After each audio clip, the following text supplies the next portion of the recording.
Hello.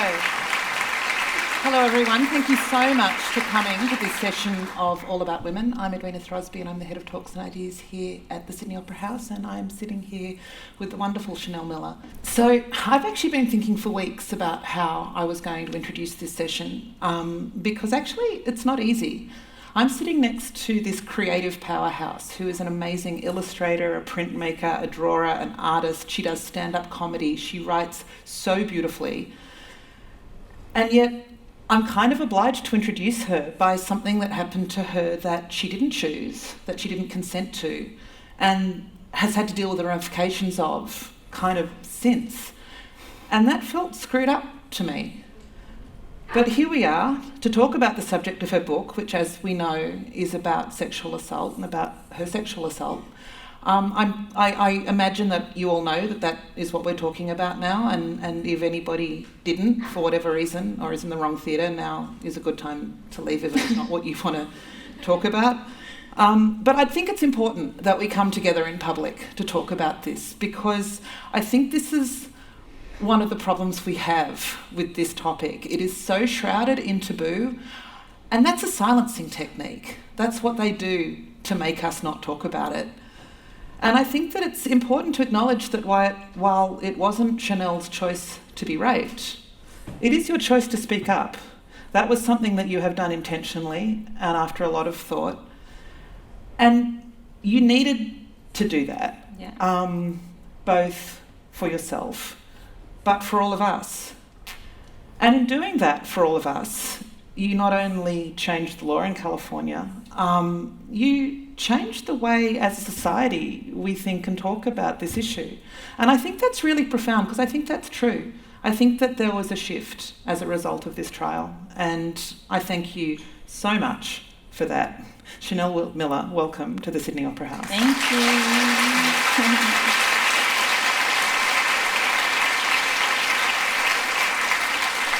Now, I don't know if you have read this book already. If you haven't, it is on sale and Chanel will be signing copies afterwards. But it is such a good book and it is so beautifully written. So what I would actually like to do is start by asking Chanel to read a piece. That's right towards the end, but I think that it's a good place to begin today.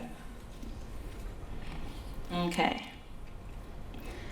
I wrote this book because the world can be harsh and terrible and often unforgiving. I wrote because there were times I did not feel like living. I wrote because the court system is slow as a snail, and victims are forced to spend so much time fighting rather than spending their days creating, drawing, cooking. I wrote to expose the brutality of entitlement, gender violence, and class privilege in our society. But I would be failing you if you walked away from this book untouched by humanity, without seeing what I saw. Those thousands of handwritten letters, the green-lipped fish at the bottom of the ocean, the winking court reporter, all the small miracles that sustained me. We may spend half our time wandering around, wondering what we're even doing here, why it's worth the effort. But living is an incredible thing. Just to have been here, to have felt, if only briefly, the volume and depth of others' empathy. I wrote, most of all, to tell you I have seen how good the world could be.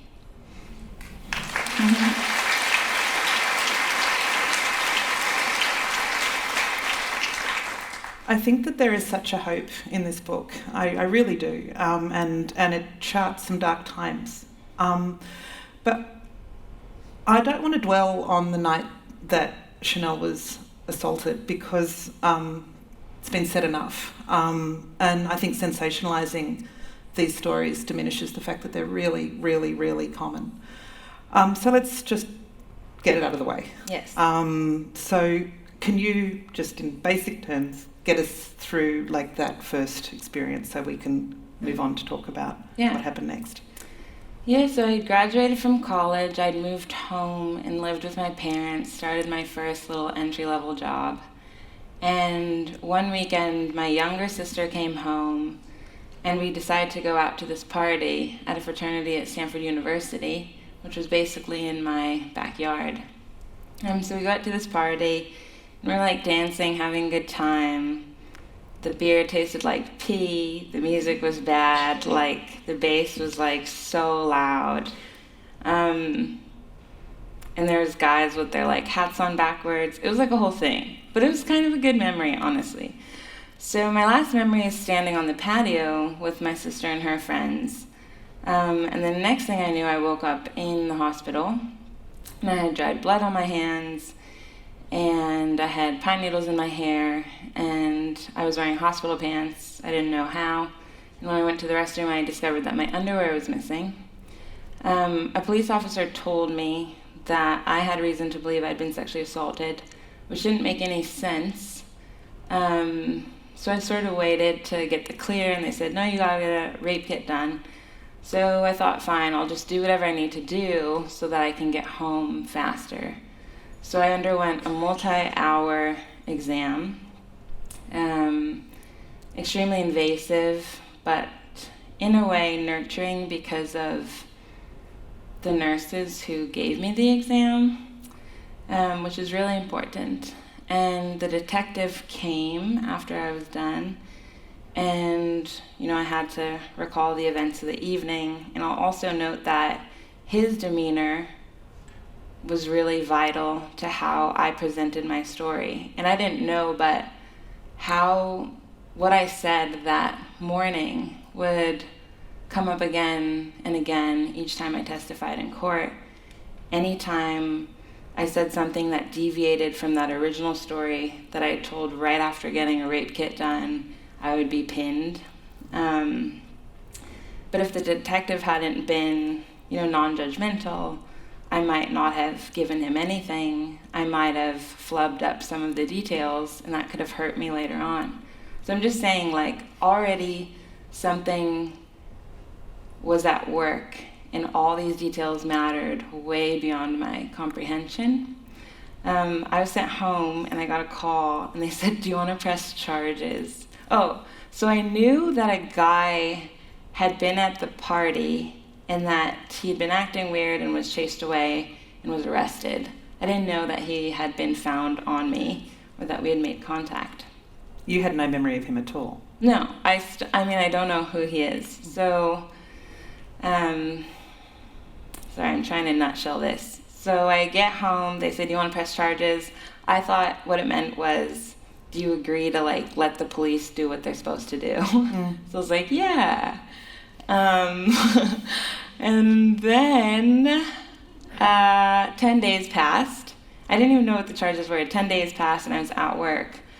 And that's when I found the headline. I found out that I had been discovered half naked, that I had been on the ground behind the dumpster. I realized that's why my head was full of all the stuff that's on the ground, and that I had been fingered and taken away in an ambulance. So, and then again, that was a... You found this out from the media, right? Yes. No one had actually communicated that to you before they'd communicated it to journalists. Correct.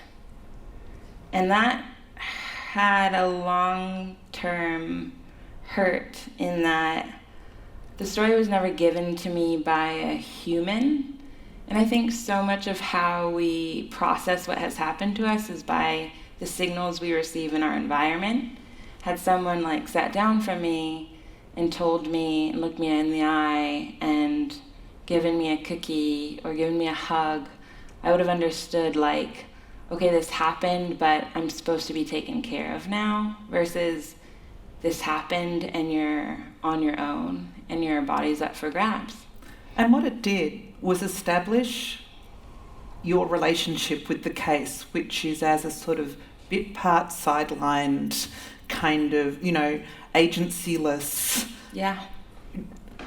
object almost. Yeah. That was so unimportant that you didn't even deserve to be told before journalists what had happened. So this is I think an important thing to note, because it was the beginning of the way your passage through the entire legal system. So just one of the things that you learnt from the media was that at some point during the attack on you, two Swedish guys came past on bicycles. Yeah. And what did they do? They saw that something was wrong. They saw him humping me, and they saw that my eyes were closed and that I wasn't moving. So they confronted him and said, "What the F are you doing?" And he started running. And even before they chased him, they made sure that I was breathing. So already they were prioritizing me. Then one ran after him, did a leg sweep, tackled him. He was struggling to still escape. So the other Swede came and they both just sat on him. And somebody else called the police. So they're like, "We'll be here until the police come." Yeah. So you're in a situation now where you've said that you're going to press charges. Yeah. Right? And so this is kind of going, but then you're learning a little bit more about what actually happened. What was the moment where you decided, yes, this is actually something I'm going to do, and why did you decide to do that? I think it was something I couldn't not do. Does that make sense? It wasn't so much a choice as it was not a choice to not do it. Is this making sense? So, sorry for the double negatives. I'm just saying that when it happened, I remember asking the detective, like, does this happen a lot? Like, is this common for you to kind of sit down with the victim and get her story? Like, are you familiar with this type of thing?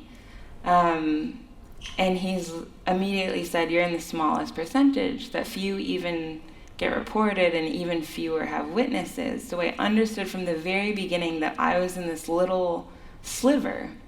And I felt like, as I met my prosecutor and met all these other people, I felt like they were like, "You are the victim treasure. Like, we never get a victim who has evidence, and you're going to take us through."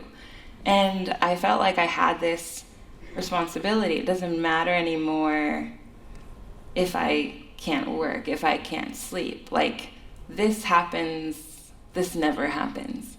And it's not luck, but it's more than most victims will ever get. We had a chance. So then I stayed. You write too in your book about a conversation you had with your friend Claire, who is a survivor of assault herself. And she said something to you which I think is interesting. She said, "This is your opportunity." Yes. What was she conveying with that?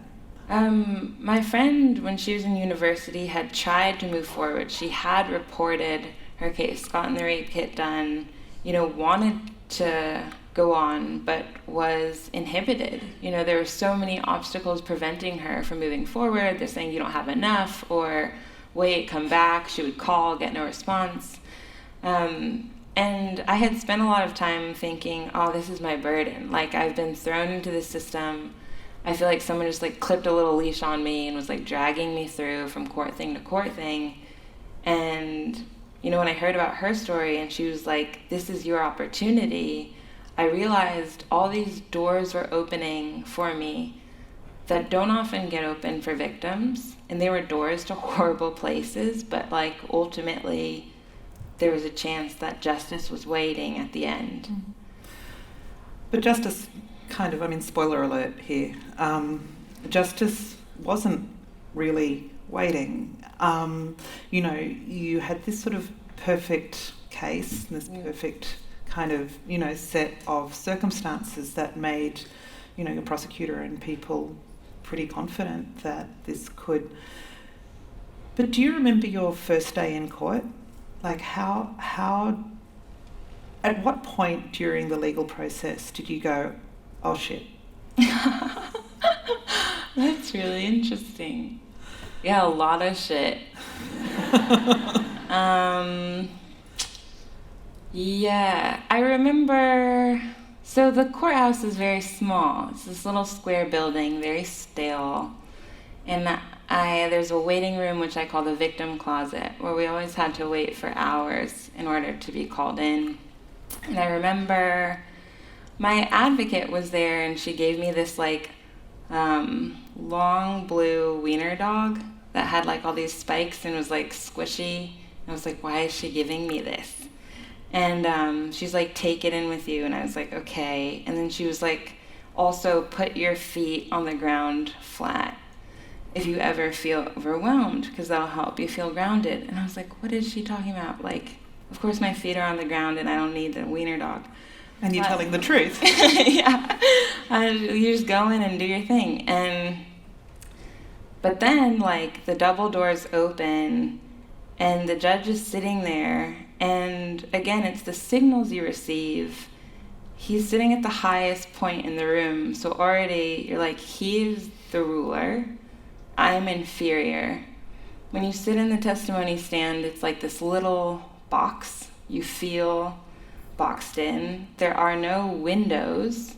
And then my assailant is sitting feet away from me with his defense attorney and his whole family. And I remember my whole side was basically empty. My boyfriend couldn't enter the room. My sister couldn't enter the room because they were also witnesses. So they were never allowed to hear what I said. And the first time I testified, I didn't let my parents in the room because I wanted to protect them. And, oh, God, damn, you really asked a hard question. I remember looking at the empty seats. Oh. You don't have to talk about anything that you don't want to talk about. Oh, yeah, no, it's good. But I just remember thinking, like,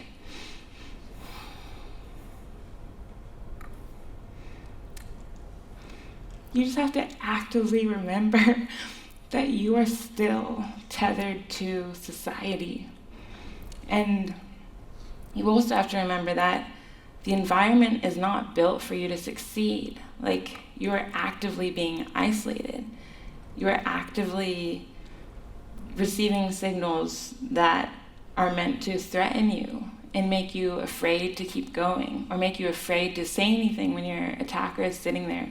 I'm emotional because I'm looking out and there's all these seats filled. It's just such a nice contrast. But what was the question? Oh, my... That was my first memory in court. Yeah. I mean, it is also like a legal trial or a legal process in some ways is like a battle for the narrative, right? Who gets to control the truth and who gets to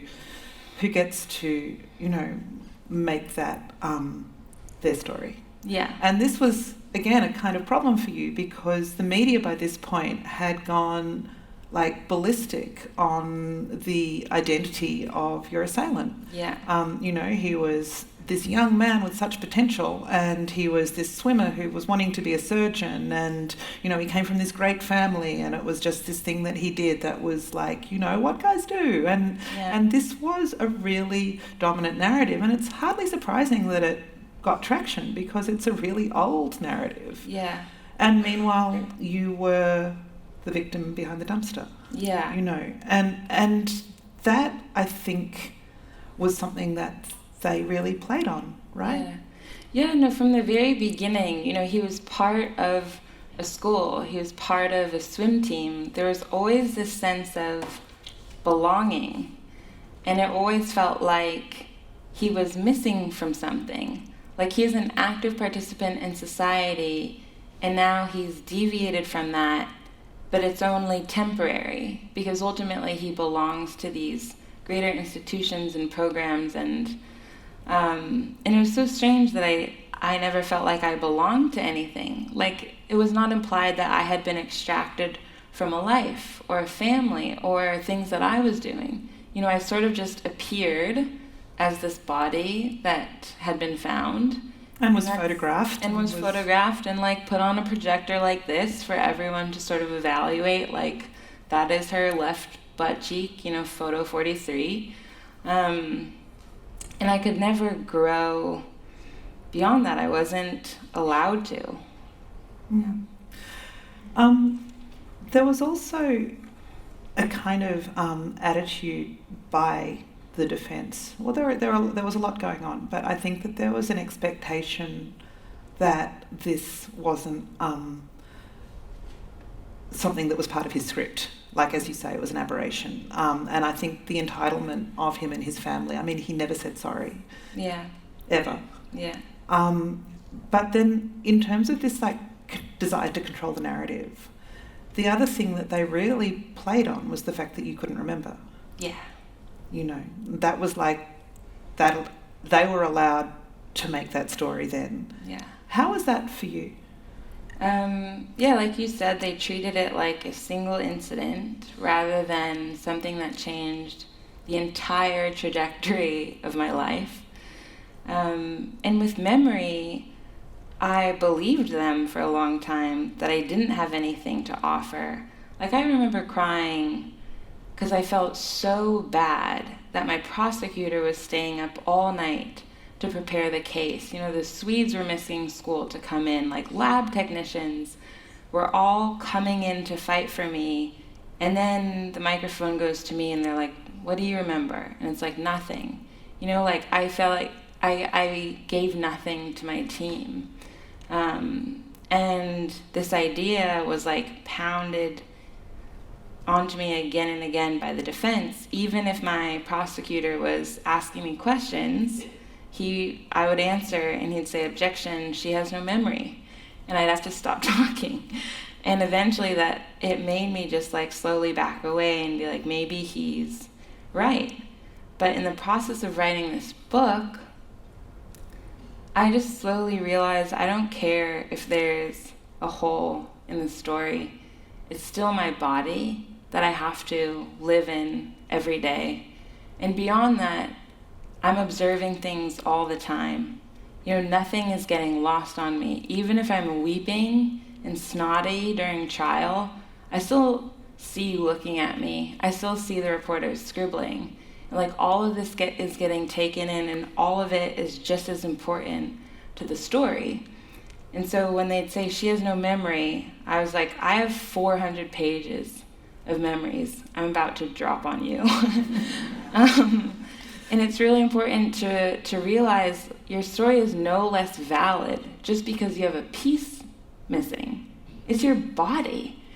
And your body knows something's wrong, even if you can't verbalize it. You know, that's why when they'd ask me questions, like, my body would be speaking. I wouldn't be able to form words, but all of a sudden I couldn't breathe. That's my body answering the question that was just presented. So you have all that information. Maybe you can't verbalize it in that linear, perfect, thing they want you to deliver. But that doesn't make it any less valid. One of the things that was happening at the same time was that the trial was being reported, of course, and, reporting happens online now, and there are comments, and the comments were looking for ways to make you complicit in your own attack because you couldn't remember. Yeah. And pointing at, the fact that you were so irresponsible and what kind of girl gets herself into that state, and how, and this wouldn't happen to me, from men and women. One of the things I loved about your book was the absence of shame. It was like, you do not take that on, like, for a moment. Yeah. That was conscious, though, was it? Or how did you kind of play that sort of it's your fault narrative? Yeah. So one thing I hadn't anticipated, we talk a lot about, like, the external forces that sort of dismiss you or attack you. We really talk about the survivor attacking herself. And that was really fascinating to go through, is that the defense didn't even really have to convince the jury of anything. He just had to turn me against me. Like, slowly break me down until I felt like, I don't even have a right to speak. Or like, why am I here? Or everything I said, I would second guess. And then all of a sudden, like, all my certainty was gone, and I was just full of self-doubt. And I became my worst enemy by the end because I didn't trust anything I said, and I lost so much of my confidence. And that's one thing that I know I'm capable of reversing for myself and for other people. So even if I can't turn down the volume on all the external attacks you're getting, if I can get you to stop doubting yourself and to wake up that little thing and put the shame to bed and slowly realize like, oh, I'm being made to believe these negative things about myself, or oh, like all of this is being distorted. Oh, I hate myself because I've been taught to hate myself. As soon as you come into that realization that you've literally been trained and conditioned to question your story and to minimize what has happened, then you're like, as soon as I identified it, I could squash it and just say, I'm done with that. I understand what you've been doing this whole time. You've been manipulating me this entire time, and I'm done. And I always talk about how I saw him doing it to my sister, and I saw it working. Like, I saw her thinking that it was her fault, and that it was so clear to me that it wasn't. So that's when I went to, like, destroy mode. And that's when my anger, like, totally surpassed my fear. And all of a sudden, this, like, attorney who has, like, degrees and, like, a suit, I don't care. I was so mad. And I, like, cried so much in public, which a lot of people can't do. And I just, like, pride in myself. Like, he can sit there and grill me, but I bet you he can't, like, weep in front of people.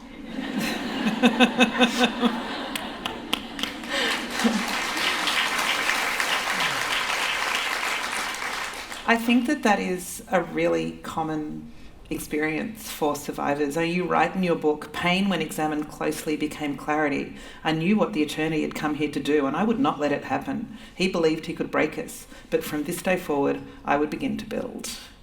And, you know, let's just take a moment there. Like, what we're describing is a legal system. You know, that lawyer was doing his job. Like, he was literally doing his job. That is terrifying when you think about it.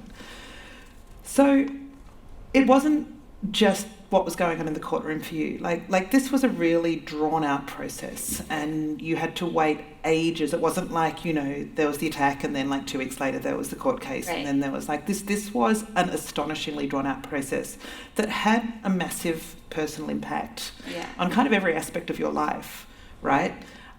One of the things that you write about is the way that the everyday changed for you. Can you talk a little bit more about that? Like what it is, what some of those small things that were changed? Yeah. I mean, I remember I started seeing a therapist and she asked me the same question. Like, she's like, has the assault affected your life? And I was like, nah. And she's like, she just didn't say anything and waited. And I was like, interesting. And I was sitting in this like huge black coat that like covered my hands. It was my boyfriend's coat that I'd been wearing every day. I didn't think about how I was like actively hiding all the time. I liked feeling lost inside my clothing, the not sleeping, the crazy outbursts I would have, you know, that slipped out of nowhere over little things. You know, there was times, I felt like I was losing my mind, the inability to focus. You know, there were so many, everything was slowly eroding, and it was all just catching up to me very slowly, and I was in denial because I so badly wanted my life, and I wanted who I was before, and I hadn't figured out yet a way to live with what happened in a way that I could be okay with or proud of, or I didn't know how to let what happened feed my identity in a positive way, which it does now. Like that. Become the protagonist. Yeah. Yeah. The anger is good for me now. One of the other things that you talk about, you know, and one of the things that I think is really moving is one of the everyday things that was gone was like an idea of being unguarded, a carefreeness, you know, a sense that you could make plans, that, you know, you call future plans sugar cube ideas because they dissolve when they're under the hot water of the court. That sort of abstract loss, Is that sort of harder to regain? Yes. I talk about how in college I would go skinny dipping in the ocean at night, and it was like the best thing. It was like this endless expanse of sea and a little dot of moon, and we'd be swimming naked and like draping seaweed over each other. And that's something I don't think I could do now, because if something were to happen to you naked on a beach at night, you would have no chance. Like, you'd be done. And that's how I evaluate everything. Like, will I have enough evidence in this scenario? And often, if I don't have enough, then I won't do it. You describe buying a bottle of gin to take to a party. Yeah. And thinking, better remember this brand, just in case. Totally. And when you pour a glass of alcohol, they would ask me, like, say I'd have a cup of beer. Well, is it 1/3 full, 2/3 full? If you had champagne and whiskey, which did you sip that one first and then sip this one and then sip this one? And at what time? Was it 11:15 or 11:17? Nobody lives like that.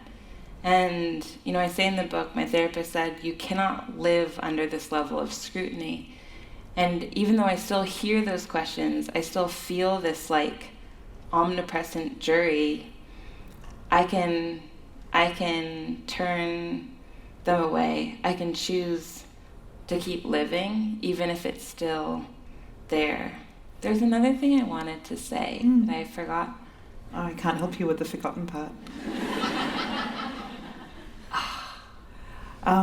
We were talking about, like, what you have to remember about the idea of a future, about those kind of ephemeral, those. Oh yeah. Oh, it's quite sad. I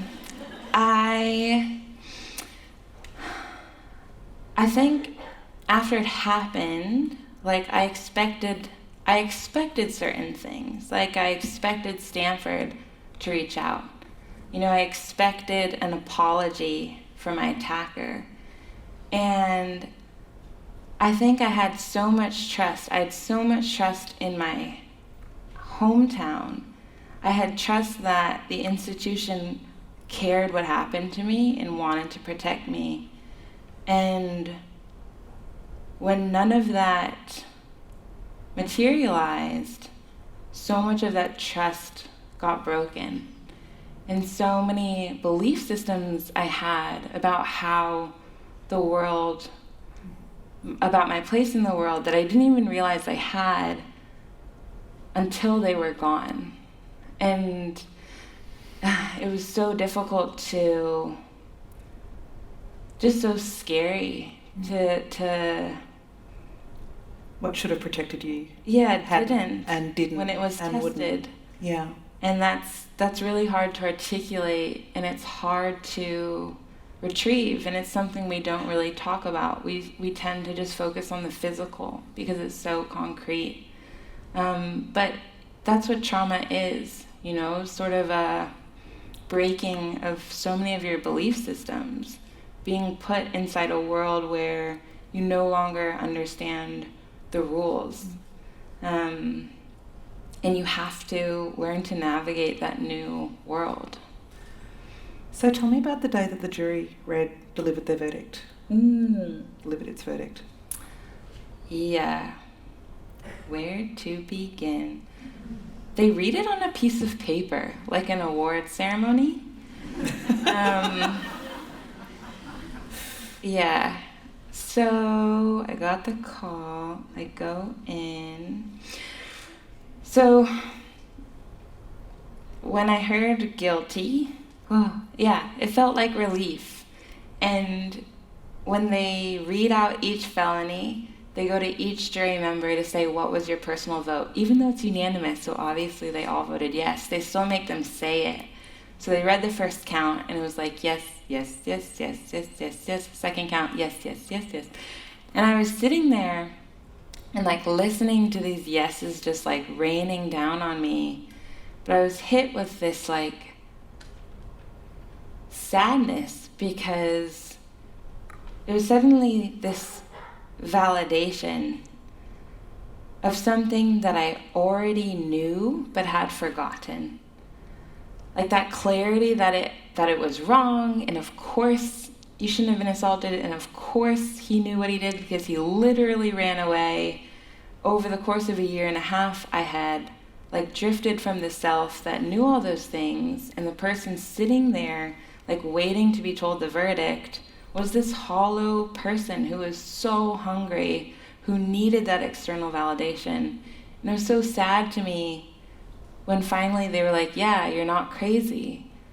Then I was like, well, why did I spend a year and a half hating myself? Why did I spend a year and a half letting me think that I was crazy? And I hope that like, just in anything I do, like I made a promise to myself that day, even like being an artist, I'm not gonna wait for anyone to do the yes, yes, yes, yes, to one day realize like, oh, I am good at drawing. I should have been drawing this whole time. Why was I waiting? You know, to like give myself that every day and to not waste any of that time thinking otherwise.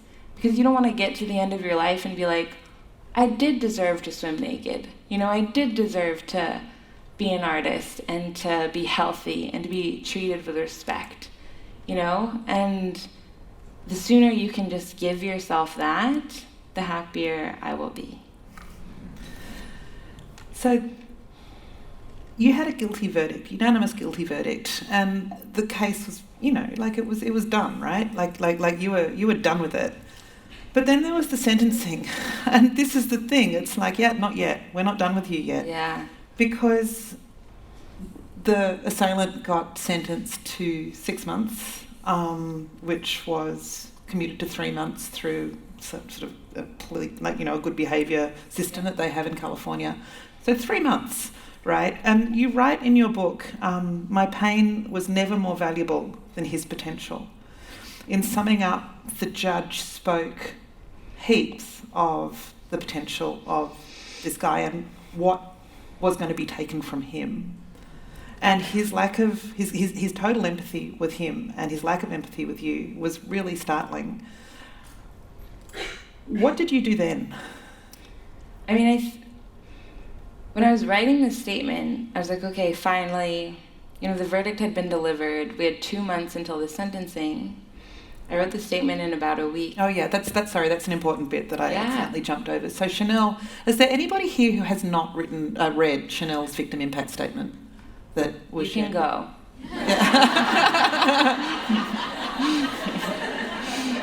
Certainly no one who's prepared to admit it. So you all know it. You all probably, like me, read it, cried, air punched, just like. Sorry. No, I just needed to make sure that we were all on the same page with that. The statement. Yeah, so I was writing it, and then, you know, his side, you know, he got about 40 letters from people in his community to write on his behalf. I didn't have as many letters because, like, 2 people in my life knew.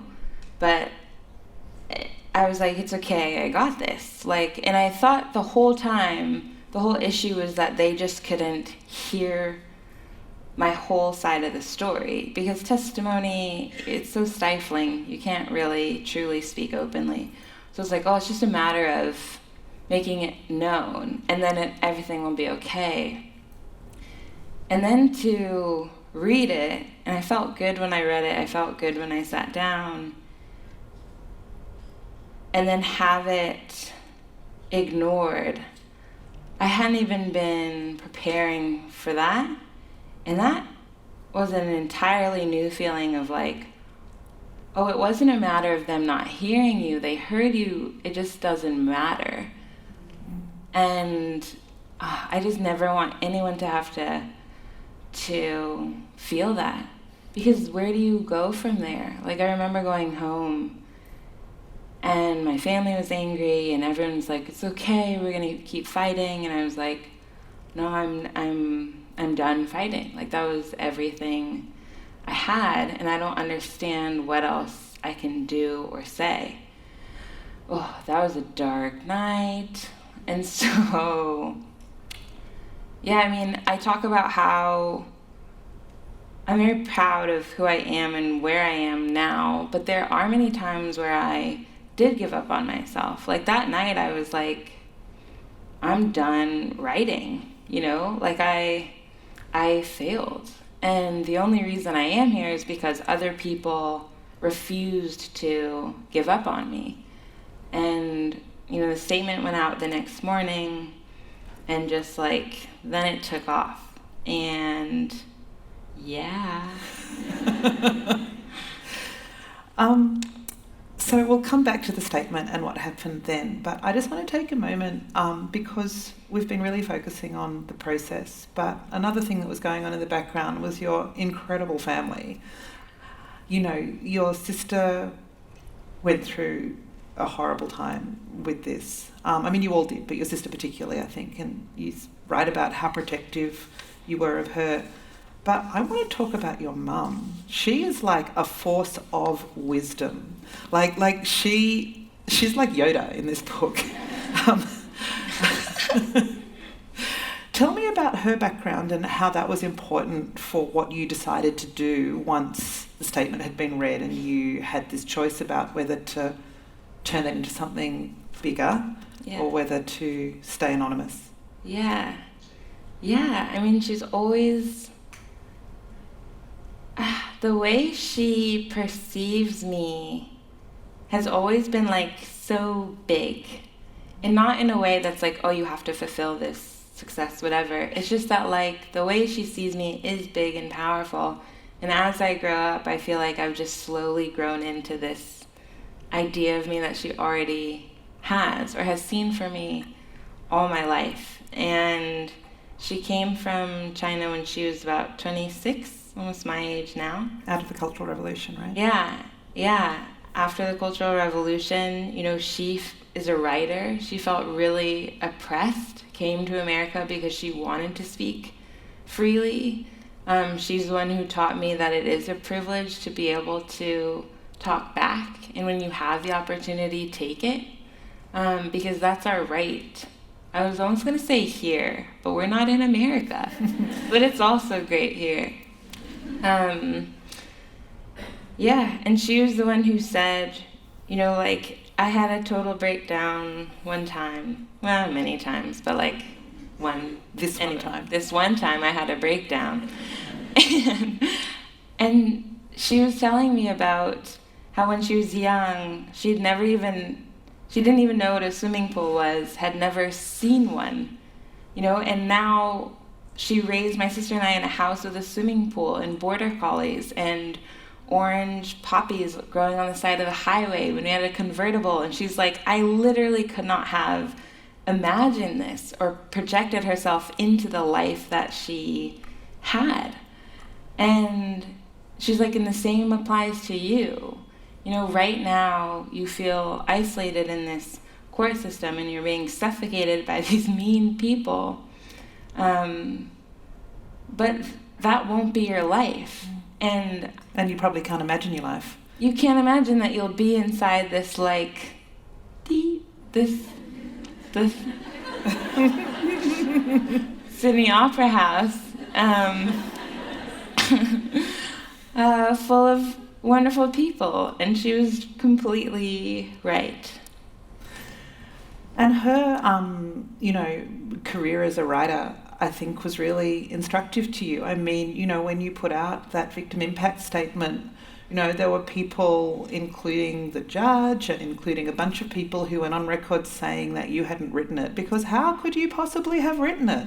You know, and this sort of idea that this patronising idea that a victim somehow couldn't have a voice that was articulate in that kind of way. But you sort of refute that in the book. Well, I literally wrote a book to refute it.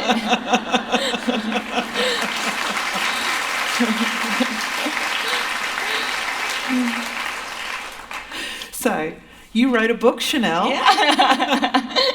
Well done. And I think that, like, it's also interesting to think about why you did that, because it wasn't just writing a book, right? Yeah. It was a decision to not be Emily Doe anymore, which was a pseudonym that you had used throughout this time. You told almost no one you knew. I mean, like, you were kind of crazily secretive about this. Yeah. So what was that transition? Like, what was that about? Secrecy and then the coming out. Yeah, I think I was so scared in the beginning. If anyone found out about this, my life is over. That's what I believed. I will never be perceived the same. People may not engage with me the same way. I would lose people. I would be judged by people. That's a really sad way to think about it. As I was writing, I wrote the first draft just about the assault and the case, and I submitted it. And my editor came back, was like, hey, why don't we introduce some of your family members? Because it's a memoir. So I was like, okay. And little by little, I let in different parts of my life and who I am. And the assault eventually became embedded in this greater story. It revolves around the assault, but ultimately it's about me and everything I'm experiencing and feeling as a human being. And by the end, I knew that it didn't define me. I am this full spectrum of experiences, and you can't deny that. And I also understood if you can't see that, then that's now your problem and not mine. So I just thought, that's it. I'm ready. Was there something about looking at the bigger picture too? Because that's another thing that your book does. It really contextualizes. Yes. Because when you're assaulted, your world shrinks like this. And you're alone so often. And all you're doing is thinking about the teeny tiny details of that night and all the little things that are wrong with you. I call it like a mobile. Like you just sit under this mobile of self-blame, and that's the world you're in for a long time. And little by little, when I had friends talk about their assaults, when I talked about different things in my life that, like microaggressions and other things I'd experienced, I was like, there's a common thread running through this. And I think our power happens when we slowly back away and get out of our tiny corner that we've been confined to and slowly realize, whoa, we're all in our little corners. We've all been sent there for self-punishment. Like, what are we doing there? Who sent us to these corners? Did we send ourselves? Yeah, yeah. And when I was able to back away, the end of the book is much more about societal commentary. It's a full zooming out. And when you're able to zoom out of your own small story and see the common thread through all of our stories, that's when you feel healed, because I know that I'm tied to so many people. I know that there's so many layers, painful layers of myself that are mirrored in other people. And that makes it easier to live with, because we're all, look at us all getting on, So you've, become super public about this, and that has created, a big public profile for you now. You're sort of recognised, and all of these people have a relationship with you. How is that kind of dealing with that sudden public persona been? You're on Oprah. Yeah. Really good, because I received so much positivity in the letters, and I called it like medicine, like reading people's letters and letting that sort of reinform my identity. But being able to be face to face with people and really hear what they're saying and just feel this presence. Like, you can't deny this. You can feel what the room feels like, and they can't gaslight you about this one. Yeah. And I know that it's real. And so much of the, negative online comments that were barraging me, I gave them so much room and such a loud voice in me for a really long time. But when I'm actually in the world and interacting with people, where are they? You know, they can't even be in the light. They're somewhere in a basement, like eating Cheetos, and I'm here enjoying myself. So I just feel much better.